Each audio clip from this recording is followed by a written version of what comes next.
Start.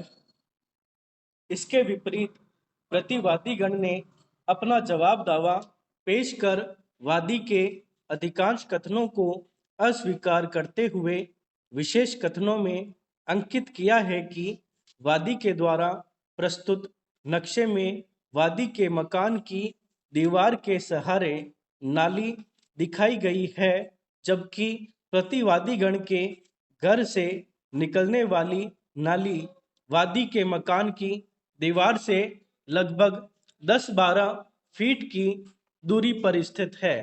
प्रतिवादीगण के घर से निकलने वाली नाली के फोटो श्रीमान जी के अवलोकनार्थ प्रस्तुत है।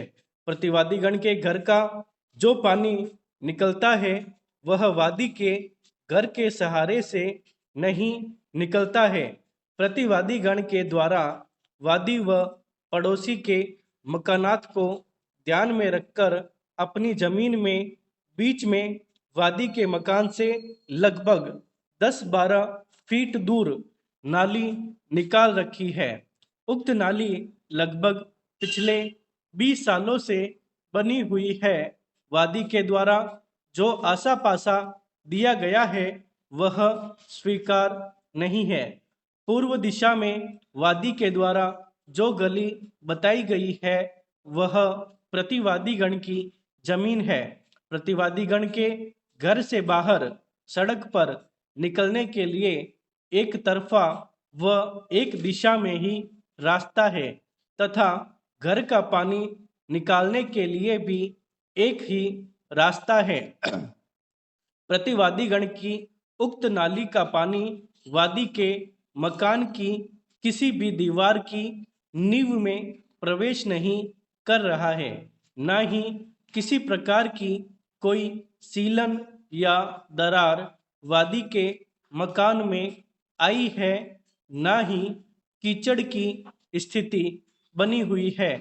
प्रतिवादीगण की उक्त नाली के कारण वादी व मोहल्ले वासियों के आओ जाओ में भी किसी प्रकार बाधा का सामना नहीं करना पड़ रहा है, क्योंकि उक्त जमीन में केवल प्रतिवादीगण के घर में आने जाने का रास्ता है। वादी के घर का आने जाने का रास्ता मुख्य सड़क से है।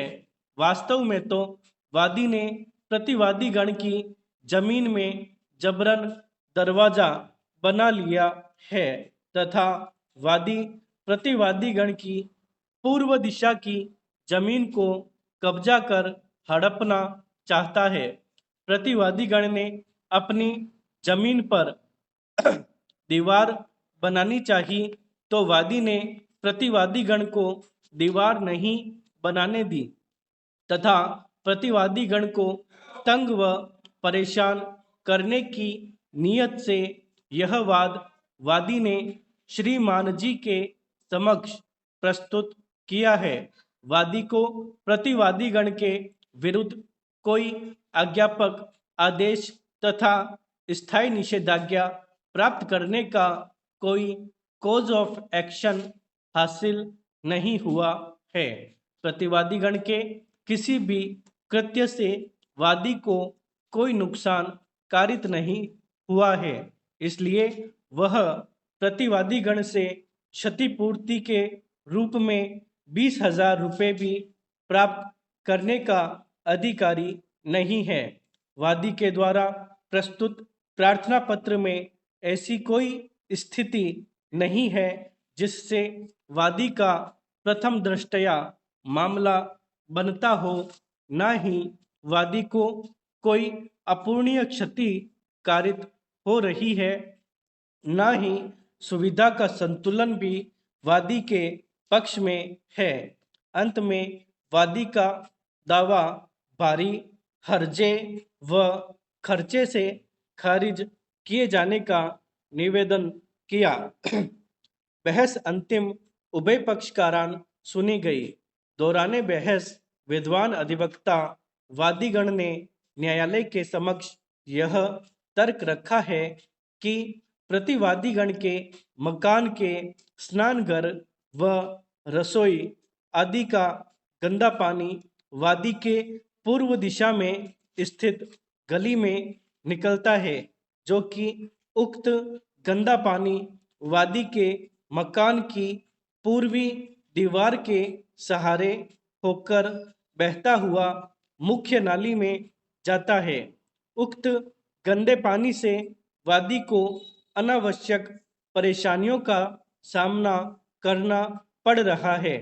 उक्त गंदा पानी वादी के मकान की व पूर्वी दीवार की नींव में प्रवेश कर रहा है तथा इससे वादी के मकान की पूर्वी दीवार की नींव से दीवार में भयंकर रूप से सीलन आ चुकी है और दीवार में कई दरारें आ गई है तथा वादी के मकान की पूर्वी दीवार से लगती रसोई दक्षिणी पूर्वी कमरे में पूर्वी दीवार में दरारें व सीलन आ रही है।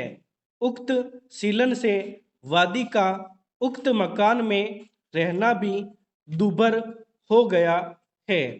उक्त सीलन से वादी के घर में विभिन्न प्रकार के कीड़े मकोड़े आदि उत्पन्न हो गए हैं तथा गली में भी पानी इकट्ठा रहने से वादी की पूर्वी दीवार के सहारे कीचड़ की स्थिति बनी रहती है।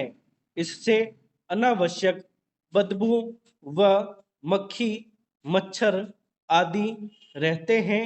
इससे वादी व अन्य मोहल्ले वासियों को भी आव जाव में बाधा व परेशानियों का सामना करना पड़ रहा है।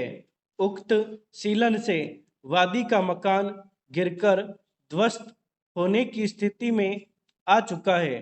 प्रतिवादीगण के उक्त कृत्य से वादी को उसके उक्त मकान में आई दरारें व सीलन से हुई टूट फूट व रंग रोगन खराब होने से वादी को उक्त मरम्मत रंग रोगन आदि में करीब 20,000 रुपये का खर्चा वहन करना पड़ेगा।